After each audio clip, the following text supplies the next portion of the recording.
You're watching Newsday TV. Thanks for joining us. I'm Ken Bufa. Only in Newsday, the number of PSEG customers who got their electric shut off for not paying their bill in April jumped 24% as compared to last year. As Newsday energy reporter Mark Harrington explains, the electric company may be softening its stance. The total LIPA bill has gone up about 30% so far this year, so people are paying higher bills than ever before, certainly in recent history. The number from May will be down because PSEG did suspend terminations for non-payment as of this month after the state investigation was launched by the Public Service Commission after there were revelations of aggressive tactics revealed by a PSEG supervisor at a conference earlier this year. I think what you'll see is a utility that's a little bit more compassionate about terminations. A lot of people do whatever they can quickly to get the power back on. Some people borrow money, some people get credit cards, one or multiple credit cards. Watchdog groups say it's a very stressful thing, so it's a last resort. That's what PSEG says as well. It's an issue of last resort. They don't go to terminations quickly. Now you can read more about this story at Newsday.com. And a New Jersey man is facing charges for allegedly harassing a Suffolk nurse. Michael PSEG pleaded not guilty to stalking, aggravated harassment, and criminal contempt for violating an order of protection against Melanie Smith. In court, she saw the accused stalker in person for the first time. It felt surreal to actually physically see the person that's been behind this for 3 years. And at the same time, although there is some fear, constant fear, there was some, I felt powerful. New orders of protection were granted for Smith and her parents. PSEG is being held without bail. And a Deer Park woman has been sentenced to 18 years in prison after throwing dynamite at her boyfriend while he was sleeping. So according to the DA, Kiana Waddell threatened the victim with dynamite multiple times. Prosecutors say the man woke up to a hissing sound and lost his hand after trying to throw the explosive out of the window. And a local sixth grader died during a class rafting trip in Pennsylvania. Now, according to the Sag Harbor School District, 12-year-old Cesar Albarracin Gun-K died after the raft capsized. Officials are investigating if the students wore life jackets and if safety equipment was used properly. And Stony Brook Children's Hospital will spend $55 million to expand its pediatric emergency department.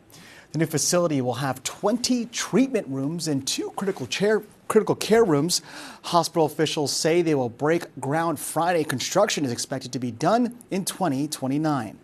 All right, let's get a quick look at tomorrow's weather. What a gorgeous day we had throughout the day. A little bit of rain, a little bit of sprinkles here and there, but overall, really nice day. Tomorrow, it's going to be even nicer. Temps in the 70s, mostly sunny, cloudy, a little mixture of both. Listen, it's not raining. It's going to be a great Friday. Enjoy it and get outdoors.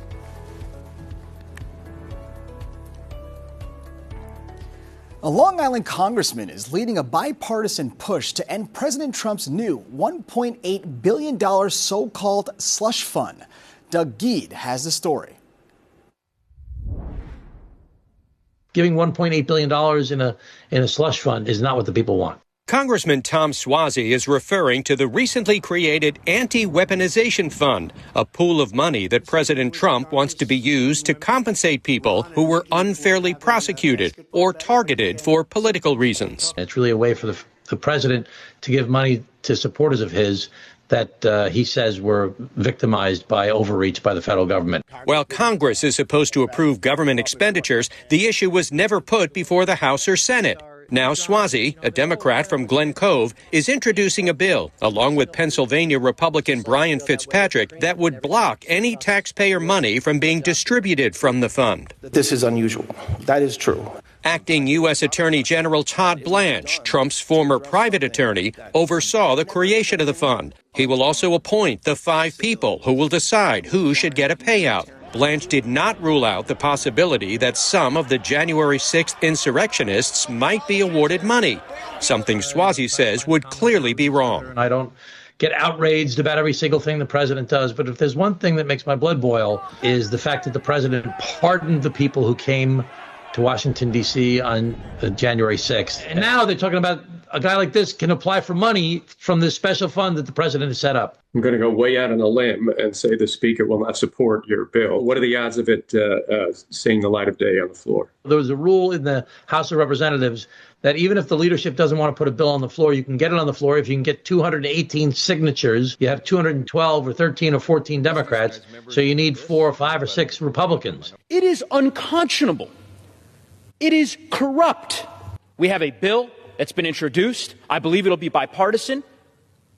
There are members of the U.S. Senate on both sides who are pushing to try to stop this from materializing. The Speaker could end it today. I know there are several Republicans have said they don't like this effort by the president. It's a slush fund. I mean, it's obvious. Long Islanders we spoke with had strong opinions about the fund. Mike from Islip is especially concerned about the possibility of his tax dollars going to January 6th rioters. They went into the Capitol and broke the place up, so I think they deserve everything that they got. They should be in jail, to tell you the truth. For Newsday TV, I'm Doug Geed. Switching gears now, see some of the best of Long Island without any of the traffic. Let's go with Carissa Kilman.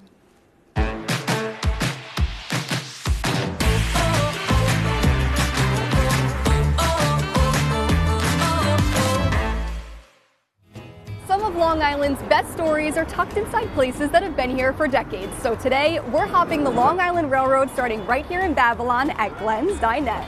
Near the station, this hometown staple since 1948 is dishing out more than just breakfast. It's a taste from the past. The back wall and most of the things behind the counter here are all original. What is also original is the feeling. It's definitely a hometown feeling, and that has never changed. Owner Happy Hour purchased Glenn's in 1990 with his wife Chrissy, and decades later, the pair are still here every day, keeping that tradition alive. We make our own gravies and we make our own soups. Everything's from scratch. Good golly, it's so much prep. The menu has evolved, but the classics remain, from the farmer's breakfast to the Blue Monkey pancakes. There's no preservatives in any of the food or anything like that. It's all very clean and delicious food. So in January, the MTA rolled out the Day Pass, which allows you to put in point A and point B. We're going to do Babylon to Amityville. As you can see, it stops in Lindenhurst, and we're going to hit the Day Pass, which is only $6.75, and it lets you get on and off the train as many times as you want throughout the day. Next stop, Lindenhurst.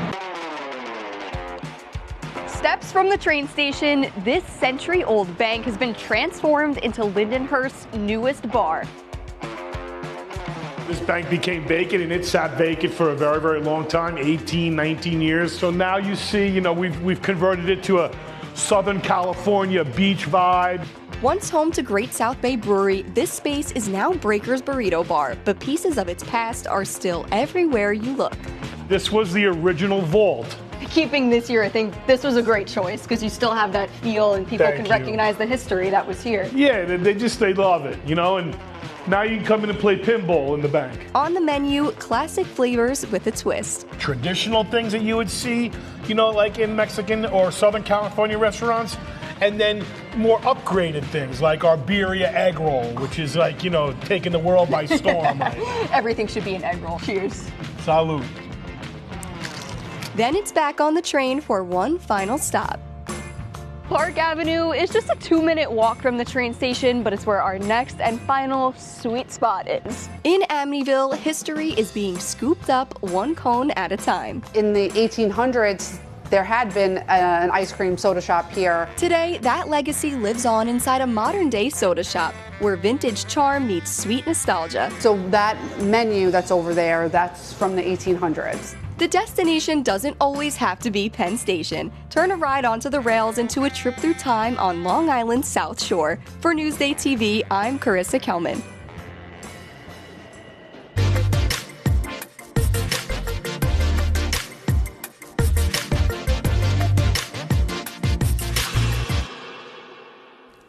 All right, here's what's up on Long Island. Create something beautiful out east. The Mosaic Street Painting Festival is being held along the Peconic River in Riverhead Sunday afternoon. It also features live music and arts and crafts vendors. Connect with nature brick by brick. A Lego exhibit is happening at Old Westbury Gardens, and kids can build their own Lego flower stand. Reservations, though, are required. Are there any vegans here tonight? Yeah, they don't have the energy to see. You see that? That's Canadian comedian Russell Peters. He brings the jokes to the Paramount in Huntington Saturday night. All right, it's time for the best in high school sports, so here's Jared Veluzzi. There have been some incredible plays in the postseason here on Long Island, and in some county championship games, some special moments have been produced. And we'll start off in flag football. It's the Nassau Class B title game. Plain Edge taking on MacArthur, and Gianna Ponticello, the Plain Edge quarterback, throws it up to Charlotte Norbury. The one-handed snag sets up a Plain Edge touchdown. The Red Devils are up 9-6 in this game late, but MacArthur quarterback Gina Iannuzzi, she's going to take the snap in the pouring rain. She throws it up, and Alexa Coppola comes down with it. She stays in bounds, and the Generals take down Plain Edge. And in boys lacrosse, Islip going against Harborfield in the Suffolk quarterfinals. Jake DeGennaro with the go-ahead goal, and the Bucks advance. And in Nassau boys lax, Bethpage and MacArthur, they're in overtime. But Alex Newman, the sophomore, will end it as Bethpage advances to the semis. And in baseball, Calhoun taking on Garden City. The Colts have a chance to win this one, but center fielder Jack Murphy throws out the game-winning run as this one stood tied, and GC would go on to get the victory.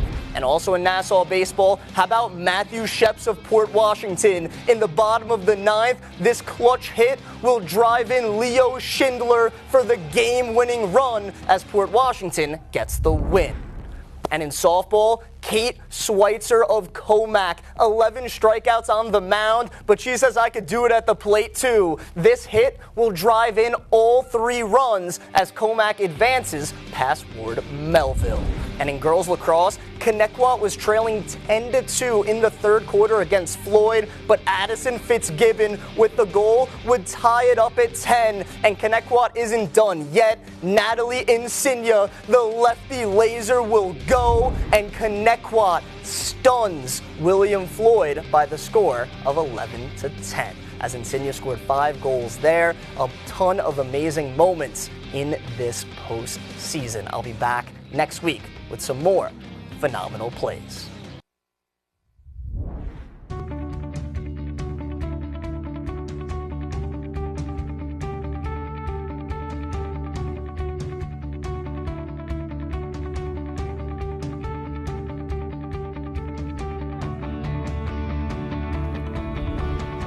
All right, let's take a look at your 7-day forecast to see how the weekend is shaping up. We had rain last weekend, but this weekend we are dry. Temps, again, in the 70s tomorrow. Saturday is going to be in the 60s, a little cooler. Sunday, though, we're back in the 70s. And check it out, all week we're dry with sun overhead and temps near 70s. It's going to be a nice one.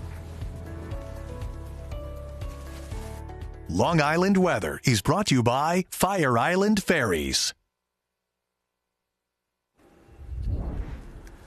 Now, for more on the stories you've seen here today, head over to Newsday.com. Click Get More below the Newsday TV video box. I'm Ken Buffa. More news coming up.